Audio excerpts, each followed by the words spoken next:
Tematik kelas 3, Pertumbuhan dan Perkembangan Makhluk Hidup. Tema 1, subtema 3 dan 4, Bahasa Indonesia.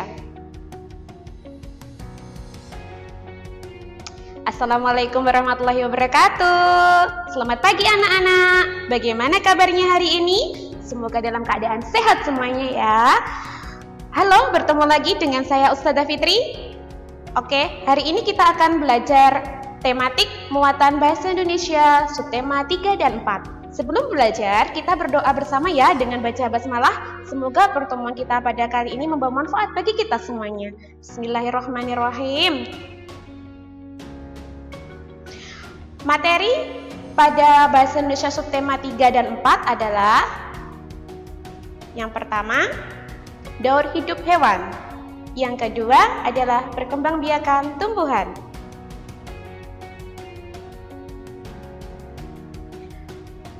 Daur hidup adalah serangkaian perubahan yang berkaitan dengan perkembangan makhluk hidup dari awal hingga dewasa. Hewan memiliki daur hidup yang beragam. Ada yang lahir atau menetas dengan bentuk yang mirip dengan induknya, ada pula yang terlahir dengan bentuk yang berbeda dari induknya dan mengalami perubahan bentuk. Nah, sekarang kita akan mempelajari daur hidup yang mirip dengan induknya ya anak-anak. Oke, yang mirip dengan induknya adalah daur hidup kucing. Nah, kucing itu mulai dari dilahirkan sampai menjadi kucing muda dan tumbuh menjadi kucing dewasa, itu bentuknya mirip sekali dengan induknya ya anak-anak, tidak mengalami perubahan. Selanjutnya adalah daur hidup yang mengalami perubahan. Kira-kira apa ya daur hidup yang mengalami perubahan? Ya, betul sekali. Daur hidup dari kupu-kupu. Kupu-kupu bertelur di daun. Setelah beberapa hari, telur akan menetas menjadi ulat atau larva. Ulat memakan daun hingga bertambah besar. Ulat berhenti makan untuk beberapa saat dan membuat lapisan yang menutupinya. Tahapan ini disebut pupa atau kepompong. Setelah 1 atau 2 hari, seekor kupu-kupu keluar dari kepompong. Begitu seterusnya hingga membentuk suatu siklus atau daur yang berulang-ulang. Seperti kita bisa lihat di gambar, itu ada gambar dari telur, ada larva, ada pupa, kemudian menetas menjadi kupu-kupu. Nah, ini daur hidupnya mengalami perubahan, tidak sama dengan induknya, ada siklusnya gitu ya anak-anak. Lanjutnya, nah sekarang kalau anak-anak sudah memahami tentang daur hidup yang sama dengan induknya dan berbeda dengan induknya, coba ini Ustadzah ada tugas untuk anak-anak. Coba anak-anak tulis daur hidup hewan di bawah ini. Ada kata kupu-kupu, nyamuk, lebah, dan lalat. Coba kalian tulis di buku tulis kalian bagaimana daur hidup hewan di bawah ini. Jangan lupa dikerjakan ya. Oke. Untuk bahasa Indonesia subtema 4, kita akan mempelajari tentang perkembangbiakan tumbuhan. Yang pertama adalah perkembangbiakan secara alami. Perkembangbiakan secara alami adalah perkembangbiakan yang dilakukan oleh tumbuhan sendiri. Perkembangbiakan dapat berasal dari bagian-bagian tumbuhan sebagai berikut. Biji, contohnya adalah bibit mangga. Tunas, contohnya adalah tunas pisang. Umbi, contohnya umbi kentang. Spora, contohnya suplir. Kemudian perkembangbiakan yang kedua adalah perkembangbiakan secara buatan. Perkembangbiakan tumbuhan secara buatan itu dilakukan dengan bantuan manusia. Kalau yang alami tadi dilakukan alami oleh tumbuhan sendiri, kalau yang buatan itu ada bantuan dari manusia ya anak-anak. Perkembangbiakan secara buatan dilakukan agar keturunan tumbuhan itu lebih cepat tumbuh.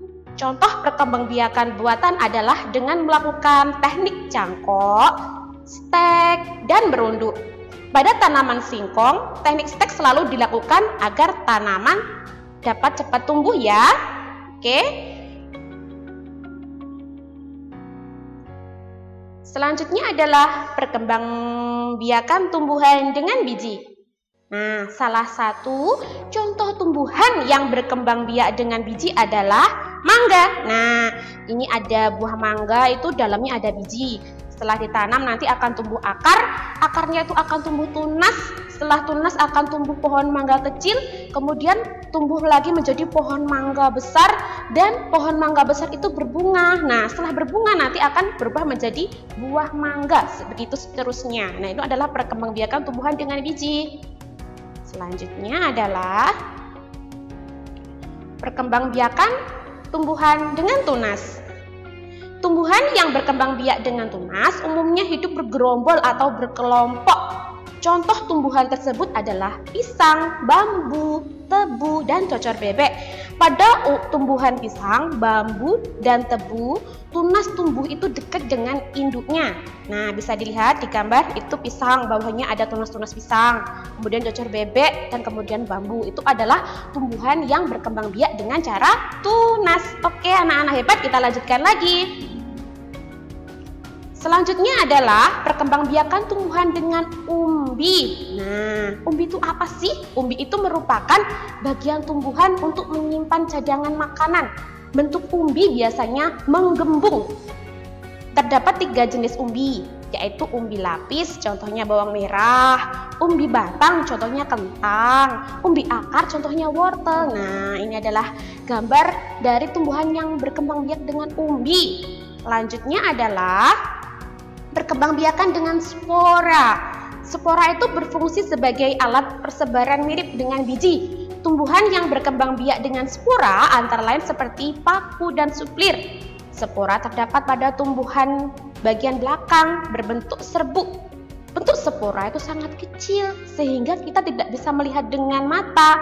Spora hanya bisa dibantu dengan alat yang disebut mikroskop. Nah, ini adalah gambar dari spora. Lanjut ya anak-anak hebat. Oke. Perkembangbiakan buatan pada tanaman. Nah, sekarang kita akan belajar tentang mencangkok. Perkembangbiakan buatan yang dilakukan adalah mencangkok. Tumbuhan yang dapat dicangkok adalah tumbuhan yang berkambium, seperti pohon mangga, rambutan, dan jati. Mencangkok dilakukan dengan cara menguliti hingga bersih dan menghilangkan kambium pada cabang atau ranting sepanjang 5-10 cm pada tanaman dikotil untuk kemudian dipindahkan ke dalam wadah lain saat akar telah tumbuh. Nah, ini adalah gambar bagaimana kita bisa melakukan perkembangbiakan buatan pada kegiatan mencangkok. Lanjut ya anak-anak hebat. Selanjutnya adalah menyetek. Menyetek merupakan cara perkembangbiakan buatan yang paling mudah dilakukan.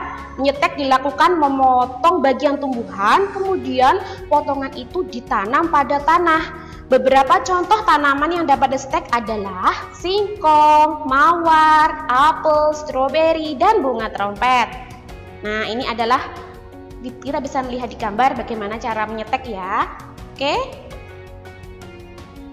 Alhamdulillahirrabbilalamin, pembelajaran tematik muatan bahasa Indonesia subtema 3 dan 4 setelah selesai. Semoga ilmunya pada pertemuan kali ini bermanfaat untuk semuanya ya. Semoga pandemi ini tetap cepat bisa berakhir dan kita bisa bertemu kembali di MI Plus Al Mahmud tercinta. Anak-anak, kita akhiri pertemuan kali ini dengan bacaan hamdalah bersama-sama. Alhamdulillahirrabbilalamin. Semoga ilmunya bermanfaat, tetap jaga kesehatan, rajin-rajin cuci tangan, jangan lupa pakai masker, tetap jaga kesehatan ya. Assalamualaikum warahmatullahi wabarakatuh. Dah, sampai jumpa.